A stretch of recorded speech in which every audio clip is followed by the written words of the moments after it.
You know what's fascinating? While millions of people are screaming at their TVs during a game, there's a whole group of people who couldn't care less about who wins or loses. And they're not trying to be contrarian or pretentious, they just genuinely don't feel that rush of excitement when a ball goes into a net. And if you're one of these people, you've probably been called boring or told you're missing out on something amazing. But here's what nobody tells you. Your brain is wired differently, and psychology has finally figured out why some people obsess over sports while others feel absolutely nothing. Research shows that the way your brain processes competition reward and tribal identity determines whether sports feel thrilling or completely meaningless, and understanding this can help you stop feeling weird about not caring and maybe even explain why your friends lose their minds over games you find utterly uninteresting. People who don't obsess over sports often have lower levels of what psychologists call vicarious achievement, which is when your brain releases dopamine by watching someone else succeed as if you did it yourself. And for sports fans, their brain literally treats their team's victory like a personal win, which floods them with feel-good chemicals and creates genuine euphoria. But if your brain doesn't make this connection strongly, then watching strangers play a game just feels like watching strangers play a game without any emotional payoff.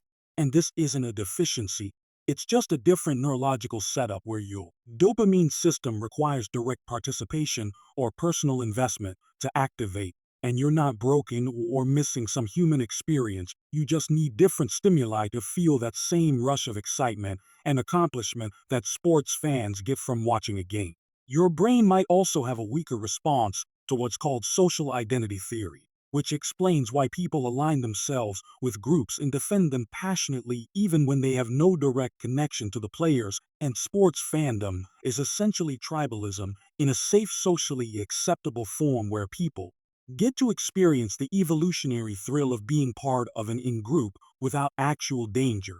And when your team wins, your brain treats it like your tribe survived and thrived, which satisfies deep evolutionary programming. But if this mechanism isn't strong in your brain, then the whole concept of my team versus your team feels arbitrary and meaningless because you don't get that neurological reward from group belonging through sports, and you probably find your sense of identity and community through other channels like hobbies, intellectual pursuits, creative projects, or smaller, more intimate social connections rather than large-scale tribal affiliations.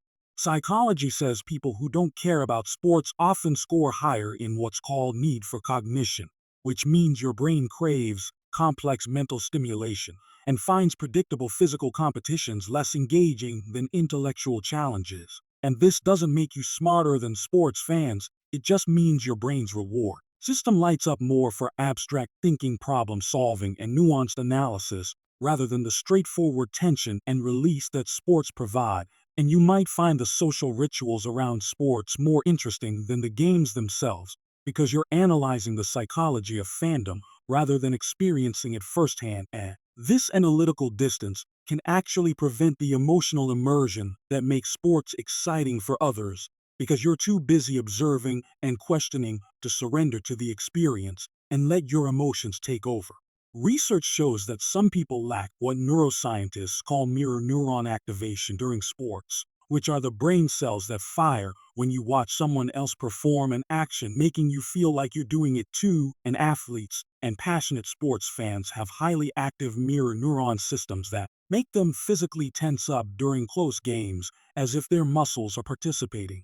But if your mirror neurons don't fire strongly during observed athletics, then watching sports feels passive and boring, like watching someone else eat a meal when you're not hungry. And you might prefer activities where you're directly involved, because that's when your brain finally gets the sensory and motor engagement it needs to feel truly stimulated and satisfied.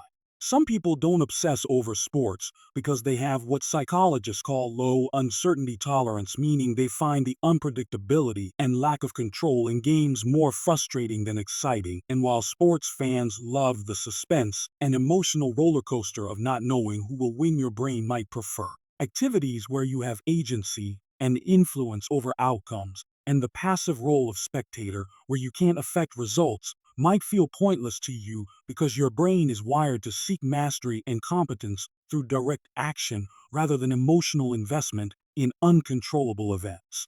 So if you've never understood sports obsession, remember that your brain just processes competition, identity, and reward differently. And there's nothing wrong with finding your excitement elsewhere, whether that's in creating, learning, exploring, or connecting in ways that actually light up your unique neurological reward system. If this made you feel less alone, hit subscribe for more psychology content that validates your experience and helps you understand why you're wired the way you are, because self-knowledge is the first step to self-acceptance.